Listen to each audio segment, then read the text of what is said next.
샬롬. 오늘은 요한삼서 1장 2절 말씀처럼 사랑하는 자여 내 영혼이 잘됨같이 내가 범사에 잘되고 강건하길 내가 간구하노라. 아멘. 이 말씀을 통해서 우리가 어떻게 범사에 잘되고 강건할 수 있는지 도전을 가지고 또한 어떻게 소망 가지는지 세 가지 주제를 증거합니다. 이 말씀에 세 가지 주제가 있습니다. 첫 번째, 우리가 간구하고 기도할 때 첫 번째, 영혼이 잘 되기를 먼저 기도해야 되는 것이고, 두 번째, 범사에 좋은 날과 힘든 날에 하나님의 주권을 인정하는 것입니다. 그리고 육신도 강건해야 되기 때문에 육신의 강건함도 함께 기도하는, 이렇게 영혼 육이 일체가 되어서 함께 평안하기를 기도하는 것, 그리고 누리는 것이 우리의 축복과 소망이 된다는 말씀입니다. 첫 번째, 우리가 기도할 때, 힘들고 어려울 때 이 문제를 해결해 주십시오라고 기도할 때가 참 많습니다. 눈에 보이는 것을 해결하고 눈에 보이는 것을 얻거나 없애버리는 것들 우리는 많이 간구합니다. 그런데 가장 먼저 기도할 것은 내 안에 주님의 평안을 허락하여 주시옵소서. 내 안에 주님의 말씀을 깨달을 수 있는 지혜를 주시옵소서라는 것이 참 좋습니다. 이런 말을 하고 나눌 수 있는 교제가 있어야 됩니다. 가장 힘들 때 필요한 것은 뭐냐면 그를 위해서, 그 성도를 위해서, 교회를 위해서 기도해 줄 사람에서 멀어진다는 것. 그것은 악한 것들이 원하는 것이죠. 오늘 장로인 나는 사랑하는 사람 가이오에게 편지한다. 지금 이거 말씀처럼 힘들고 어려운 사람이 있는 가운데 그를 위해서 기도해 주는 사람이 있다는 것. 그것이 그 사람의 축복의 시작이고 응답의 시작인 것입니다. 내가 힘들고 어려울 때 그저 무척대고 무엇을 달라가 아니라 나를 위해서 기도해 줄 성도와 교회와 목자가 있는지를 먼저 돌아보라는 것입니다.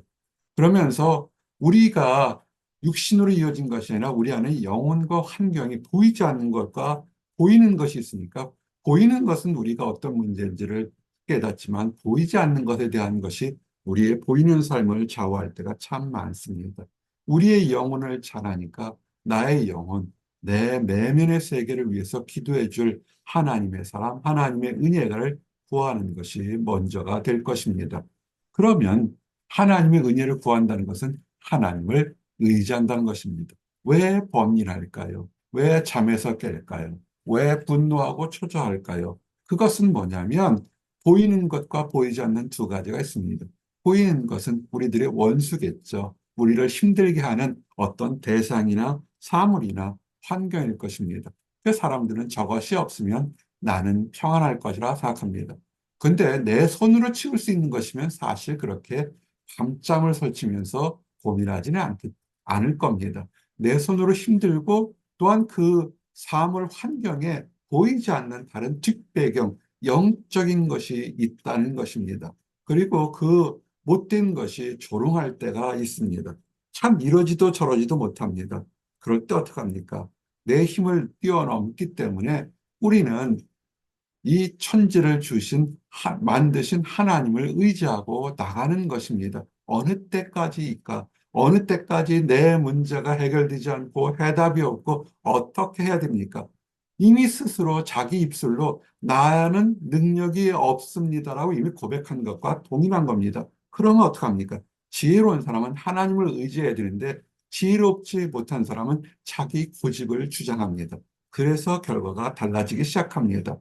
하나님을 의지하십시오. 하나님의 의는 뭐냐? 말씀이죠. 힘들고 어려울 때 말씀을 돌아보시고 예배에 전념하시고 설교를 들으셔야죠. 그래서 무엇이 하나님께서 성경 말씀을 통해서 계시를 통해서 또는 설교를 통해서 찬양을 통해서 그 사람에게 꼭 필요한 얘기를 해야 됩니다. 그리고 들으면 의지하셔야죠. 그냥 순간적으로 평안이 아니라 이렇게 하지 마라, 이렇게 하라 그러면 그대로 따라야 되죠. 그렇게 따라할 때 즐거움이 있죠. 내 영혼이 여호와를 즐거워하니요. 힘들고 어려운 사람들 오면 나는 하나님을 더 이상 안 믿겠습니다. 또는 하나님 안에 기쁨이 없어요라고 합니다. 그것은 하나님이 즐거움을 안 주시는 게 아니라 내가 스스로 하나님의 말씀을 거절하니까 하나님이 주시는 축복을 느끼지 못하는 것입니다. 내 삶이 힘든다 할지라도 하나님께 마음이 열리면 하나님께서 구원, 인도하심, 새로운 길을 보여주심을 알기 때문에 절망 가운데도 기뻐할 수 있는 것입니다. 깜깜할수록 작은 빛도 크게 보이는 것처럼 내 삶이 깜깜할수록 하나님께 소망을 두면 길을 보이는 것이죠. 그래서 성경은 이렇게 얘기하지 않습니까? 어찌하여 낙심하며 어찌하여 낙망하는 것. 우리 안에 하나님을 믿는 성도들에게는 하나님의 영혼을 주셔서 하나님과 교제하고 해결할 수 있는 그 길을 다 줬는데 스스로 길을 막아버린다면 얻을 수가 없는 것입니다. 지금 이 열쇠를 열고 문을 열면 축복의 근원과 기쁨이 가득 차 있는데 열쇠를 사용하지 않는다면 낙심하는 거죠. 그런데 지혜로운 사람, 하나님께 소망을 둔 사람, 지금 내가 열쇠를 주었습니다. 지금 당장 축복은 없지만 이 열쇠로 축복의 문을 열게 되면 나에게 올바른 길, 생명의 길, 의로운 길, 기쁨의 길을 인도할 그런 소망 때문에 우리는 새롭게 살 수 있는 것입니다. 새롭게 산다는 것, 이것은 범사에 인정한다는 것입니다. 좋은 날, 나쁜 날, 힘든 날, 그리고 하다못해 식사하는 것들, 자녀 양육, 미래 문제, 남편 문제, 아내 문제, 직장 문제, 하나님께 인도하신다는 것입니다. 너는 범사에 그를 인정하라. 내 능력의 판단으로 이렇게 하면 이득이 되고 저렇게 하면 손해될 것 같고 판단을 합니다. 그 판단은 중요한 절차입니다. 그러나 판단한다 할지라도 발걸음을 인도하시는 것은 하나님이신 것입니다. 그래서 하나님을 먼저 인정하시기를 바랍니다. 하나님을 인정하게 되면 믿음이 성장하게 됩니다. 우리는 가끔 그런 얘기를 합니다. 나는 하나님을 인정해요. 하나님 말씀대로 따라 살려고 합니다. 그 사람의 그 인정하는 모습은 속모습이기 때문에 보이지 않는데 보이는 것으로 나타난 것이 이것이 믿음 생활의 비밀입니다. 우리 믿음 생활이라는 것은 보이는 것과 보이지 않는 것을 다 보이는 것처럼 바라보는 것처럼 우리가 하나님께 소망을 뒀으면 그는 겉으로 뭐가 냐면 그리스도의 성장한 분량처럼 믿음이 자라고 그 모습이 자랍니다. 그리스도의 성장한 분량이 어떨까요? 능력을 가지셨고 온유하셨고 그다음에 때로는 인내하고 순종하고 또는 다른 사람을 위해서 희생할 수 있는 모습 이렇게 성장하는 모습으로 드러난다는 것입니다. 예수님의 제자들이 3년 동안 떨어져 살면서도 예수님의 말씀을 다 깨닫지 못하였지만 그러나 3년 동안 보였던 예수님의 성장한 그리스도의 완성한 믿음을 보면서 아, 그런 행동, 그런 모습이 이런 모습이었구나. 나중에 돌아보는 모습을 보게 되는 것입니다. 문제가 있습니까? 믿음 안에서 생활하십시오. 그러면 문제가 해결되게 됩니다. 그러면 문제가 해결된다는 것은 선한 열매, 기쁨 열매, 그 열매가 눈에 보이게 된다는 것입니다. 주께 합당하게 행하여 하나님께 소망을 두고 하나님 안에서 기도와 인내를 바라보게 되면 범사에 기쁘게 하고 힘들 것이 빠란데도 소망을 갖게 된다는 것입니다. 그래서 마음이 기쁘죠. 내가 사망의 음침한 골짜기를 다닐지라도 해를 두려워하지 않는 것은 여기까지만 보게 되면 다 죽게 됐어요. 어렵습니다. 그러나 소망을 하나님께 두니까 이 답답한 곳에도 내가 하나님과 함께 하시니까 그 어느 때보다 하나님과 가까이 있는 축복을 보면서 우리는 소망을 갖는다는 것입니다. 그럼 어떨까요? 감사가 넘쳐나오게 됩니다. 오늘 아침 일어나게 하신 거 감사, 파더스 데이 주신 거 감사, 선선한 날짜 주신 거 감사. 주말에 이번 수요일부터 엄청 폭염이 거의 100도 가까이 되는 폭염이 예보되어 있습니다. 세상 사람들은 아이고 죽겠다 얘기할지 모르겠지만 그러나 믿음의 눈으로 감사한 사람 오늘 70도 날씨에 선선하고 정말 쾌적한 날 준 오늘을 감사할 것입니다. 내일은 내일 걱정하시고 오늘 우리에게 감사하는 모습이 우리에게 있게 된다는 것입니다. 그리고 감사하게 되게 되면 기쁨을 나누게 돼요. 좋은 사람, 선한 사람들은 좋은 것을 먹거나 기쁜 것을 경험하게 되면 이웃과 가족에게 내게 이렇게 좋은 일이 있다고 나누게 됩니다. 마찬가지입니다. 하나님 안에서 위로와 소망을 가졌다면 가장 가까운 사람, 사랑하는 사람들에게 전파하게 되겠습니다. 그것이 가정이든 이웃이든 직장이든 말씀을 전파하십시오. 하나님의 기쁨, 하나님의 능력을 전파하십시오. 이제 마지막으로는 눈에 보이는 육신의 강건함도 기도하셔야 됩니다. 우리가 질병과 또한 출산을 앞두고 있는 성도들을 위해서 하루도 빼지 않고 기도하고 있습니다. 그것은 성도가 해야 될 당연한 축복의 의무이고 또한 기도하는 가운데 우리도 축복을 느끼게 됩니다. 내가 강건해서 기뻐할 수 있고 내가 연약한 사람을 위해서 심퍼스를 가지고 기도하니까 사랑의 표현이기 때문에 기뻐할 수 있고 우리는 서로를 위해서 지금 연약한 사람, 연약한 환경을 위해서 기도해 주시기 바랍니다. 그래서 교회가 필요하고 목자가 필요하고 성도의 중보 기도가 필요한 것입니다.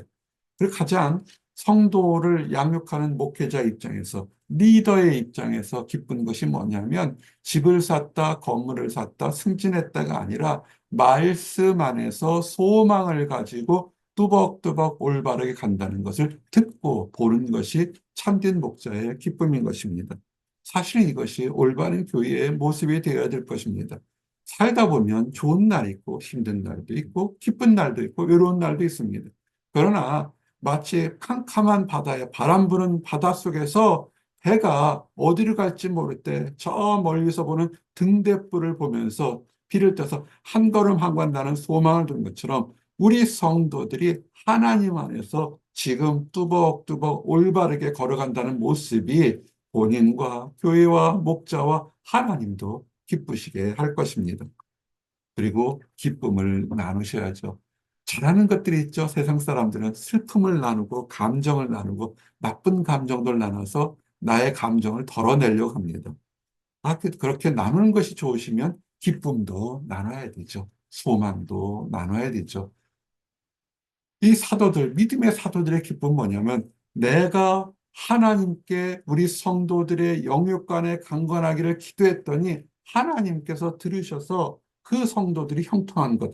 사실 직접적으로 눈에 보이진 않죠. 이쪽에서는 무형으로 기도했는데 보이는 그 성도들은 형통한 거 보면 직접적인 관계가 없는 것 같지만 기도한 사람은 알죠. 하나님도 알죠. 그리고 또한 기도 응답 받은 사람들이 내 혼자 잘 됐다는 것이 아니라 아하 내가 여기까지 지금까지 지내온 것이 하나님의 크신 은혜고 함께 기도하는 사람에게 감사합니다고 연락 올 때 이럴 때 참으로 감사한 것입니다. 기쁨을 나누는 것처럼 좋은 것이 없죠. 얼마 전에 한 성도가 제자 문제 때문에 사랑방 예배 때 중보 기도를 나눴습니다. 그래서 이렇게 하는 게 어떻겠느냐. 말을 물가에 데려갈 수는 있지만 물을 먹일 수 없으니까 하나님께 맡기면 어떨까? 이 문제도 어떨까 했는데 그 문제가 가장 지혜롭게 해결되니까 미국 시간에는 한밤중이 됐는데도 목사님 이렇게 은혜가 받았습니다. 감사하게 해결됐습니다. 연락이 왔죠. 그렇죠. 내가 한 것이 물론 주체는 그 사람들이 한 것이죠. 그렇지만 함께 기도한 것을 기억하고 이런 일이 일어났습니다 하고 기쁨을 나눌 때 좋습니다. 이런 것을 경험하는 목회자는 내가 올바르게 어드바이 했었구나 우쭐할까요? 아니죠. 우리가 함께 하나님께 문제를 놓고 기도하니까 하나님 안에서 우리는 더 큰 비전을 바라볼 수 있는 것입니다. 이런 비전은 힘들고 어려울 때도 더 큰 것입니다. 갈렙이 어땠을까요? 남들이 다 가나안 땅 갈 때 두렵고 힘들 때 일부러 택해서 가장 힘든 헤브론 땅을 택하면서 내를 보내서서 내가 비전을 갖출 때 그때와 지금처럼 강건하오니 강건하지 않죠. 사실은 갈렙은 육신적인 나이 80이 되었지만 그 비전이 육신의 나이를 뛰어넘는 엄청난 축복을 준 거죠. 우리의 목회나 우리의 신앙생활이 그런 것입니다. 눈에는 지금 힘들고 연약하더라도 함께 봤을 때 우리의 환경을 뛰어넘는 비전으로 커지면서 이에 따라서 육신도 환경도 변화되는 놀라운 축복을 경험하게 된 것입니다. 왜 그럴까요? 성령님이 함께 하시기 때문에 그렇습니다. 성령님께서 우리 입술을 열고 마음을 열어서 저 산지를 내게 주소서라는 그런 고백을 하게 되는 것입니다. 그러므로 우리가 범사의 형태가 강건하려면 내 능력과 판단으로서 내가 옳다, 네가 옳다가 아니라 함께 기도하고 함께 은혜 나눠서 지혜를 택한 것이 그것이 좋죠. 이럴 때 되면 우리는 속사람, 내면의 세계가 튼튼해져서 어떠한 환경 속에서 평안을 누리게 되는 것입니다. 이제 말씀을 정리합니다. 이 가요유란 사람은 복을 받은 사람입니다. 그가 힘들고 어려울 때 사도께서 하나님의 용사가 그를 위해서 중보 기도하는 걸 볼 수 있습니다. 또한 그 사람도 함께 중보 기도를 해줬는데 하나님 안에서 의롭게 올바르게 성장하는 모습이 소식이 전해질 때 정말로 하나님 안에서 기쁨이 더욱더 커지는 것을 보게 됩니다. 우리는 이 사실을 통해서 문제가 있고 환경이 어려울 때 무엇을 해야 됩니까? 먼저 나의 속사정, 나의 영혼이 하나님께 잘 되기를 형통하도록 함께 기도할 사람, 교회와 목회자가, 성도가 필요하다는 것을 알아야 됩니다. 그럴 때 축복이 있는 것입니다. 그리고 인정하십시오. 내 판단대로 이런 환경이니까 어쩔 수 없지 않느냐. 그것은 내가 이미 판단하고 결정진 겁니다. 아무도 모르죠. 폭풍은 치는 바닷가의 제자들이 다 죽게 되었다고 소리 질렀을 때 예수님께서 잠에서 일어나시면 뭐합니까? 잠잠하라, 잠잠하라. 제자들은 그저 고통 속에서 부르짖었지만 바다가 갑자기 잠잠할지는 생각을 못했죠. 하나님의 능력은 그런 것입니다. 우리가 고통 중에 어려운 환경 중에 하나님을 인정할 때 하나님은 놀라운 능력을 우리에게 보여주시는 것입니다. 솔로몬의 해법을 우리에게 보여주시니까 우리는 육신적으로 강건하며 기쁨을 나누는 것, 기쁨과 소식을 나누는 것, 이것이 육신의 강건함을 얻는 것입니다. 기도하시겠습니다. 하나님 감사합니다. 우리에게 좋은 날도 주시고 힘든 날도 주심을 감사합니다. 그러나 그 어떤 환경 속에서도 먼저 우리 안에 있는 영혼이 낙심하지 않도록 영혼을 강건하도록 함께 기도하고 함께 교제하는 하나님의 교회와 성도와 목자와 하나님의 중보 기도의 힘이 필요한 것을 깨닫게 하심이나요 감사합니다. 아버지 이를 위해서 범사에 하나님께서 모든 것을 주관하신다는 것을 인정하도록 허락하여 주시옵소서. 또한 하나님께 인정하는 삶 속에서 기쁨을 나누고 중보기도를 나누고 소식을 나누고 육신의 강건함, 환경의 변화도 함께 누리도록 허락하여 주시옵소서. 늘 감사드립니다. 예수 그리스도 이름 받들어 기도드렸습니다. 아멘.